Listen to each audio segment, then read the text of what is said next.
When I look back on that weekend, it feels like standing at the edge of a cliff without realizing it. Laughing and chatting, completely unaware of the ground crumbling beneath my feet. At the time, I thought I was making a smart choice. Staying at my mom's house would save me some money. Maybe give us a chance to actually have a decent conversation for once. I hadn't seen her in a while. And even though things between us were never easy, I thought maybe this visit would be different. I was 25 then, fresh out of college, drowning in debt, and trying desperately to keep my head above water. Working as an assistant professor at a local community college sounded nice on paper. But it barely covered rent, much less the mountain of student loans looming over me. Life was exhausting in a way that coffee and pep talks couldn't fix. Mom lived in a beautiful house. The kind you see in glossy real estate brochures. Big, airy, filled with expensive furniture that looked like it belonged to someone else's life. And in a way, it did. Adam, her husband, my stepdad, had bought it all. He was wealthy, charming when he wanted to be, and somehow always felt like a guest star in our lives instead of a real family member. I never liked him, but my mom adored him. Or at least she pretended to. It was one of those brutally hot afternoons. The kind where even the air feels heavy on your skin. I'd gone out for a jog to clear my head, letting the rhythm of my steps pound out the stress that had been building for weeks. By the time I got back to the house, I was dripping in sweat, my shirt sticking to my back, my legs burning. There was a note on the kitchen counter, scrawled in Mom's loopy handwriting. Out visiting a friend. Adam went grocery shopping. Be back later. Perfect. I figured I had the place to myself for a while. I didn't even bother grabbing clothes. I just headed straight for the shower, desperate to wash off the heat and the stress. The water was scalding hot, just the way I liked it. For a few precious minutes, the world outside disappeared, the bills, the tension, the gnawing loneliness that always crept in when I least expected it. I stood there until the water started to cool, then wrapped myself in a towel and stepped into the hallway. I wasn't thinking about anything except getting dressed and maybe grabbing something cold from the fridge. It didn't even cross my mind that someone might have come back early. Why would it? And then I turned the corner. And there he was, Adam, standing at the end of the hallway, staring at me. For a split second, I thought maybe I had startled him. Maybe he hadn't realized I was there. But then he smiled. Not a normal smile. Not a, sorry, I didn't mean to scare you, kind of smile. This one was slow, deliberate, crawling across his face like something oily and rotten. My heart dropped into my stomach. I tightened the towel around myself instinctively.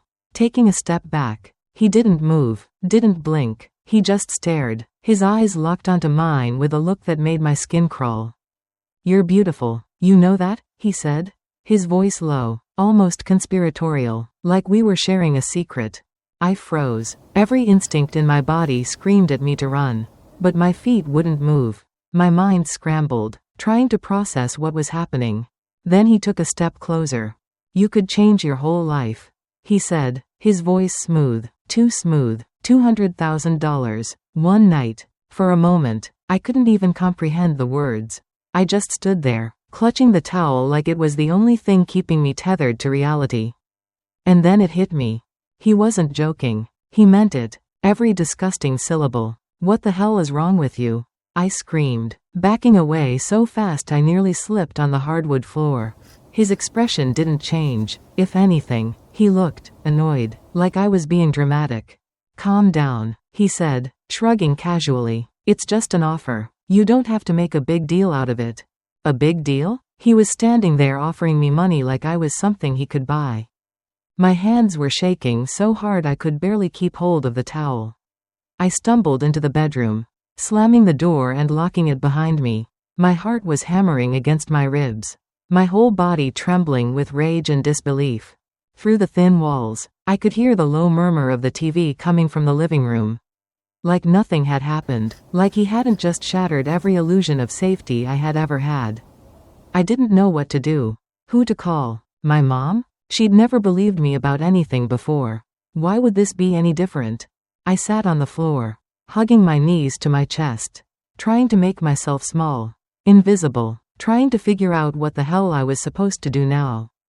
Minutes dragged by, maybe hours. I didn't know. I stayed there, frozen, until the sound of the front door opening broke the silence. My mom's voice floated down the hallway, light and casual, like it was just another evening. Relief washed over me for a brief second, until the dread followed. Heavier and sharper than before. I had to tell her. I had to say something. My legs felt like they weighed 1,000 pounds as I stood up. Unlocked the door, and stepped into the hallway.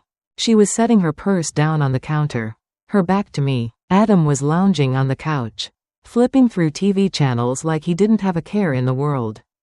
My throat tightened, but I forced the words out.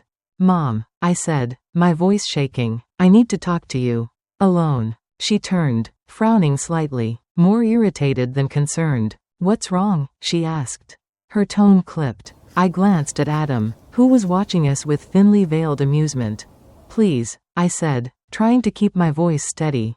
"Just, in the kitchen." She sighed, rolling her eyes, but followed me, and as I opened my mouth to speak, to tell her everything, a sickening thought twisted in my gut. What if she didn't believe me? What if I was about to lose more than just my sense of safety? What if I was about to lose her too? I could barely keep my hands from shaking as I led my mom into the kitchen. She followed behind me, her footsteps slow and reluctant, like she already suspected this conversation would be a waste of her time. I braced myself against the counter, feeling the cool surface steady my trembling fingers. "Mom," I said, my voice barely above a whisper. Something happened. She crossed her arms, leaning back against the opposite counter, her expression guarded. "What is it now, Michelle?" she asked, her tone dripping with impatience. I swallowed hard, my mouth dry. "Adam, he said something to me. Something disgusting." Her face didn't soften. If anything, it hardened. "What are you talking about?" she snapped. I looked down at the floor, willing the words to come out. "He offered me $200,000 for one night with him." There was a heartbeat of silence, heavy and sharp. I dared to glance up, searching for some flicker of disbelief, of outrage. Something. But all I saw was annoyance. "Oh, for God's sake, Michelle," she said, throwing up her hands. "Don't be ridiculous." My heart dropped into my stomach. "I'm not lying," I said quickly, the words tumbling out in a desperate rush. "It just happened. I got out of the shower. And he was there. And he said it like it was some kind of business deal." But she was already shaking her head, already shutting down. "You're unbelievable," she said, her voice rising. "You come into my house. You prance around in a towel. And now you're trying to ruin my marriage?" I stared at her, stunned. The accusation hit harder than any slap. "I wasn't prancing," I choked out. "I thought I was alone. I didn't know he was back." She folded her arms tighter across her chest. "You're always looking for attention, Michelle. Always causing drama. Always needing someone to blame for your own problems." I took a shaky step toward her, my hands raised like I could physically push the truth into her. "Please, Mom, listen to me. I'm not lying. You have to believe me." But she was already turning away, already marching back toward the living room like the conversation was over. "Let's see what Adam has to say about this," she said coldly over her shoulder. Panic gripped my chest as I followed her, each step heavier than the last. I caught sight of Adam sprawled casually on the couch. Flipping channels like this was just another lazy evening. "Adam," my mom said, her voice sharp, "Michelle just accused you of saying something inappropriate to her." She hesitated on the word, inappropriate, her eyes flicking to me with a look that made my skin crawl. Adam looked up, his face the perfect mask of hurt and disbelief. "Julia," he said smoothly, sitting up straighter. "I don't know what she thinks she heard, but it's the opposite of what she's saying." My stomach twisted painfully. He shook his head, letting out a sigh that sounded almost sorrowful. "She came out of the bathroom in just a towel, and it felt like she was trying to get my attention." I gasped, taking a step back. "That's not true," I cried, my voice breaking. "That's not what happened, and you know it." But Adam just shrugged helplessly, turning those fake pained eyes on my mother. "I didn't want to say anything because I didn't want to cause problems between you two." But now, he trailed off like the victim in some tragic play. I turned to my mom, desperate, pleading silently. She didn't even look at me. Her eyes were locked on Adam, her face darkening with fury. At me. Unbelievable, she muttered, shaking her head. You come here, you freeload, and then you pull something like this? Tears burned in my eyes. But I refused to let them fall. You're seriously taking his side? I shouted, my voice shaking. After everything? Mom crossed the room in 2 strides, standing toe to toe with me. You've always been trouble, she hissed, her face inches from mine. You couldn't stand to see me happy. Could you? The betrayal sliced so deep I thought I might actually collapse right there on the floor. I looked at Adam, who sat there watching us with a smug little smirk curling the corner of his mouth. He knew he had won. For now. I grabbed my bag off the floor, the motion sharp and angry. You know what? I said, my voice low and trembling. Believe whatever you want, but I'm done. I turned and stormed toward the door, barely able to see through the blur of tears. As my hand closed around the doorknob, my mother's voice rang out, cold and sharp like a whip. I didn't expect much from you, Michelle, she said, her voice dripping with disdain. But even I didn't think you were a... She didn't finish the word. She didn't have to. I spun around, my whole body trembling with fury and heartbreak. Don't you dare, I said, my voice low but shaking with rage. Don't you ever call me that. She didn't flinch. She just turned away, dismissing me like she was brushing off a piece of lint. I yanked the door open, stepped out into the freezing night, and slammed it shut behind me so hard the whole house seemed to shudder. The cold hit me like a slap. But I didn't care. I stumbled to my car, threw my bag into the passenger seat, and climbed in, gripping the steering wheel so tightly my knuckles turned white. I sat there for a moment, breathing hard, my heart pounding, my whole body shaking, and then, because there was nothing else left to do, I started the engine and drove. I didn't know where I was going. I just knew I couldn't stay. Not in that house. Not in that life. Not anymore. The streets blurred past me as I drove, the Christmas lights smearing into streaks of red and gold against the windshield. I didn't know where I was going, and honestly, I didn't care. I just needed to get away, to put distance between myself and that house. That betrayal. My mom's words echoed in my head, louder than the pounding of my heart. You're unbelievable, always causing problems. The way she looked at me, like I was dirt under her shoe, cut deeper than anything Adam had said. Because somehow, someway, a part of me still believed that maybe, just maybe, my mom would stand by me when it counted. I don't know how long I drove, but eventually I found myself parked on the side of a quiet road. The cold seeping through the cracks of my old car. I sat there gripping the steering wheel, the sobs hitting me so hard I could barely breathe. When the worst of it passed, I wiped my face with the sleeve of my hoodie and stared blankly at the dashboard. I felt hollow, like I could crumble into a pile of dust and the world wouldn't even notice. I needed someone, anyone, someone who would believe me without twisting the story into something ugly. Before I could talk myself out of it, I grabbed my phone with trembling hands and scrolled through my contacts until I landed on John's name. John wasn't family. He wasn't someone who owed me loyalty out of blood or history. But he was safe, steady, the kind of friend who didn't flinch when things got messy. My thumb hovered over the call button for a second before I tapped it. It rang once, twice. Michelle? His voice came through the speaker. Warm and solid and exactly what I needed. Everything okay? That simple question broke something inside me all over again. Can I talk to you? I said, my voice cracking. I don't know where else to go. Of course, he said immediately. Where are you? 15 minutes later, we met at a small park near his place. One of those quiet neighborhood spots with worn benches and ancient oak trees. I spotted him sitting under a lamppost, bundled in his jacket, his hands shoved deep in his pockets against the cold. When he saw me, he stood up, his face etched with concern. Hey, he said gently, opening his arms without hesitation. I didn't even think. I just stepped into the hug, feeling the weight of the last few hours press into him like he could carry some of it for me. We sat on the bench, the night air biting at my skin. But for the first time all day, I didn't feel completely alone. I told him everything. The shower, the hallway, Adam's disgusting offer, my mom's cruel dismissal. All of it poured out of me in a rush. Messy and raw. John didn't interrupt. He didn't question. He just listened, his jaw clenching tighter with every detail. When I finally finished, he let out a long breath, his breath misting in the cold air. "I believe you," he said simply. "Every damn word." I nodded, wiping at my face again, even though fresh tears kept slipping free. "I don't know what to do," I whispered. "I can't just let it go. But what can I even do?" John leaned forward, resting his elbows on his knees, thinking hard. "You said he made the offer out loud, right?" he asked carefully. "In words, not just looks or gestures?"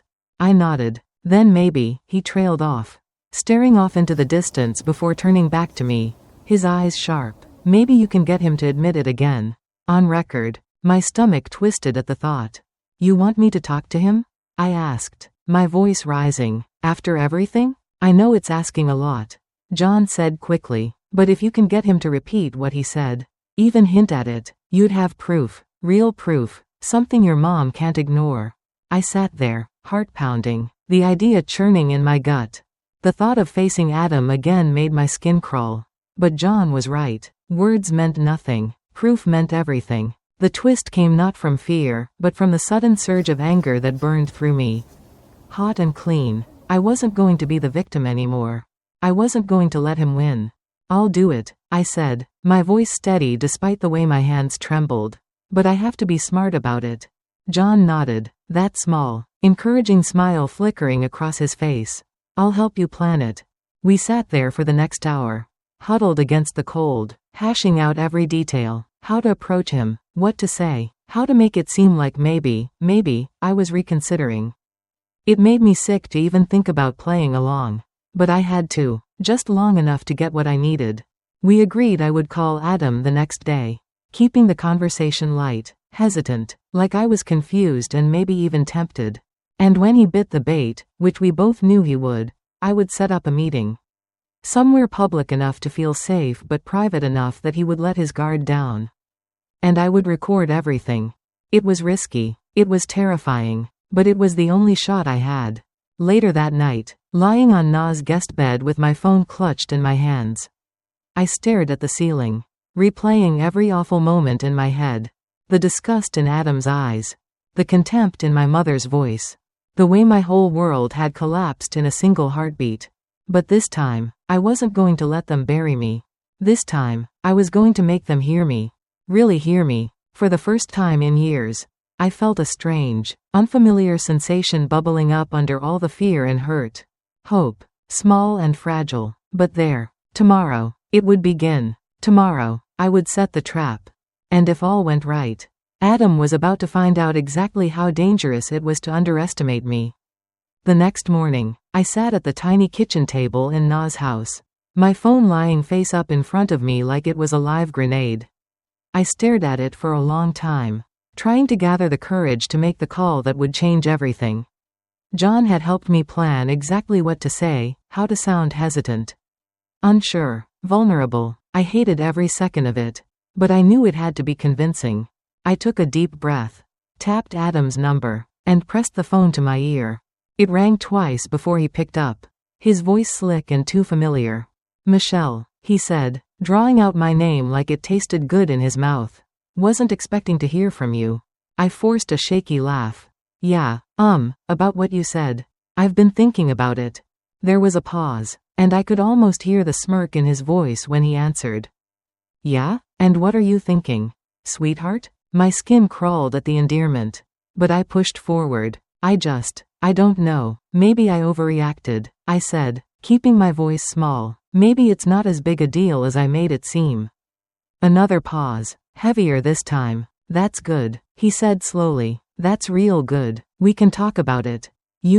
Figure something out." I swallowed hard. "Could we maybe meet somewhere? Just to talk?" He didn't even hesitate. "Of course. Name the place." I named the small park nearby, the same one where John and I had met. Quiet enough for privacy, public enough that I wouldn't feel trapped. "I'll see you there," Adam said, his voice low and full of something that made my stomach churn. When I hung up, my hands were trembling so hard I nearly dropped the phone. Na walked into the kitchen, her face tight with worry. "You good?" I nodded. tucking the phone into my pocket like it was armor. Yeah, I'm good. But the truth was, I wasn't good. I was terrified. Still, when the time came, I showed up. I dressed simply, jeans, a hoodie, nothing flashy. I slipped my phone into the inner pocket of my jacket and made sure the voice recorder app was ready with one tap. As I waited near the bench under the old oak tree, the winter wind cutting through the air, I kept replaying John's advice in my head: stay calm. Let him talk first. Don't push too hard. Make him think he's still in control. It didn't take long before I spotted Adam walking toward me, a swagger in his step like he thought he'd already won. Hey, beautiful, he said, flashing a smile that made my stomach turn. I forced a nervous smile, letting my eyes dart away like I was too shy to meet his gaze. Thanks for meeting me, I said, my voice shaking just enough. He sat down next to me on the bench. Too close, his knee brushing mine. I fought the urge to recoil. So, he said, leaning in, you thinking about my offer? I nodded slowly, pulling my jacket tighter around me. I mean, it's a lot of money, I said quietly, and I am struggling. You're right about that. He smiled wider, like a shark scenting blood. I just want to help you, Michelle, he said smoothly, help you get ahead. It's not like it has to mean anything. It's just one night. Nobody would ever have to know. I swallowed back the bile rising in my throat. You're serious? About the 200,000? I asked, keeping my voice small. He chuckled, reaching out to brush a strand of hair from my face. I jerked back instinctively, but he didn't seem to notice or care. Dead serious, he said. I wouldn't offer if I didn't mean it. Every word, every disgusting syllable, was being captured by the recorder tucked inside my jacket. I let a few seconds pass, like I was thinking it over, then gave a tiny nod. Okay, I said softly, I need time to figure out how to, make it happen. No rush, he said, flashing that smug smile again. But sooner's better than later. I want you, Michelle. Been wanting you for a while. I forced a laugh, light and shaky. I'll think about it, I said, standing up and tugging my jacket tighter. I'll call you. As I walked away, I could feel his eyes on me, heavy and disgusting, but I didn't look back. The second I was out of sight, I pulled my phone from my jacket and stopped the recording, my fingers shaking so hard I could barely hit the button. I had it. I had him. The plan had worked perfectly. But the night wasn't over yet. Because there was one more step to this plan, one that would finally shatter the lies and force my mother to see the truth. I drove straight to her house, my heart hammering against my ribs so hard I thought it might crack them. When she opened the door, her expression hardened immediately. What do you want? She snapped. I need you to come with me, I said, keeping my voice steady. Right now. She started to argue, but I cut her off. If you don't, I said, my voice low and fierce, you'll regret it for the rest of your life. That got her attention. Without another word, she grabbed her coat and followed me out to the car. The drive to the hotel was silent, tense. I could feel her staring at me, but I kept my eyes on the road, focusing on what came next. We pulled into the grand entrance of the hotel Adam loved to brag about, the Grand Regent. Luxurious, flashy, perfect for a man like him. Inside, the receptionist confirmed the room number without hesitation. Room 704. I handed my mom the keycard without a word and led her to the elevator. As we rode up, my palms were slick with sweat, my heart hammering so loudly I was sure she could hear it. This was it. The elevator dinged, the doors slid open, and we walked down the long, carpeted hallway to the room. I slid the keycard into the lock, took a deep breath, and pushed the door open.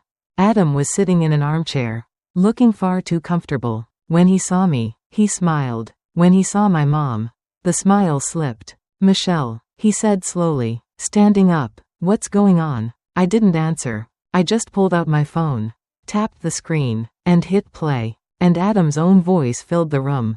Every filthy word, every disgusting offer, echoing off the walls. For a moment, the room was so silent you could have heard a pin drop. Adam stood frozen, his face drained of all color as his own voice played back at him.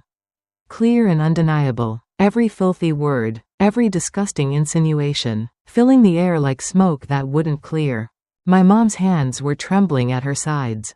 She wasn't looking at me. She wasn't looking at Adam either. She was just staring at the middle of the room. Like if she focused hard enough, she could pretend this wasn't happening. But it was happening, and there was no running from it now. Adam finally found his voice. "This is twisted," he snapped, his words coming fast. Panicked. "She set me up. She manipulated me. You can't believe this. Julia." My mom flinched at the sound of her name.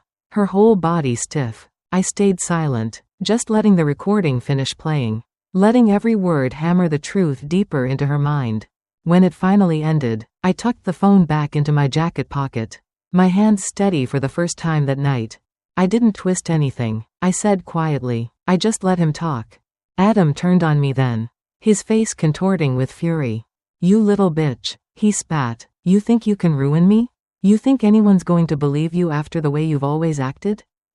His words didn't sting the way they once might have. Not anymore. Because now, I wasn't alone. I had the truth. And this time, the truth was loud enough that even my mother couldn't pretend not to hear it. "Get out," she said, her voice low and shaking. Adam blinked. "Julia." She cut him off. Louder this time. I said get out. For a moment, he looked like he might argue. Might try to worm his way back into her good graces with that slick tongue of his. But something in her face must have told him it was over. He grabbed his coat off the back of the chair, his movements jerky, and stormed past us, slamming the door so hard behind him that the walls rattled. And then there was just me and her. My mom stood there, staring at the closed door like she couldn't quite believe what had just happened. Her hands were still trembling. Her mouth opened once, twice, but no words came out. I didn't say anything either. I just waited. Finally, she turned to me. She started, then stopped, swallowing hard. "I don't know what to say." I nodded, the lump in my throat so big I could barely breathe. "I'm sorry," she whispered, her voice cracking. "I'm so sorry, Michelle. I was wrong. I was so wrong." Tears welled up in my eyes. But I blinked them back. I wasn't ready to forgive. Not yet. But it was a start. We left the hotel in silence, walking side by side into the cold night. The stars were out, brilliant and sharp against the black sky. And for the first time in a long time, I felt like maybe, just maybe, I could breathe again. The days that followed were a blur. Adam tried calling a few times, leaving frantic voicemails that I didn't bother listening to. I heard through the grapevine that he packed up and left town not long after. Good riddance. My mom filed for divorce within a week. It wasn't clean. It wasn't easy. But it was decisive. For once, she chose me. We weren't magically healed overnight. Years of hurt and resentment don't vanish in a single moment, no matter how satisfying the takedown. But we started talking, really talking, about the past, about Lily, about the ways we'd both failed each other without ever meaning to. It wasn't perfect. Some days it still isn't. But it's real, and that's more than I ever thought I'd have. The biggest twist came a few months later, when I realized John, steadfast, patient, funny John, had quietly become more than just a friend. It didn't happen all at once. It was slow, natural, like the slow unfurling of something you didn't even know you'd planted. One evening, we were sitting on the same park bench where I had first told him everything. Sipping coffee and laughing about some dumb show we both hated. And I looked over at him and just knew. He smiled at me, that small, crooked smile I loved so much, and squeezed my hand. "I'm proud of you," he said simply. "You fought for yourself. You didn't let them break you." And for the first time, I believed him. Now, years later, with 2 kids and a life built on something solid and real, I look back on that night like it was the start of everything. Not the night Adam made his disgusting offer. Not the night my mom betrayed me. The night I chose myself. The night I fought back. The night I stopped being the forgotten girl in the corner and became the woman who demanded to be seen. Some scars still ache when the weather changes. Some nights I still dream about slammed doors and cold glares. But when I wake up, I find John's hand in mine, and Bobby's and Emma's laughter filling the house. And I know, I won. Not because I destroyed Adam. Not because I made my mom regret what she did. But because I found my own worth in the wreckage. And I built something beautiful from it. I was no longer just the girl they underestimated. I was Michelle. whole, strong. And this time, no one would ever take that from me again.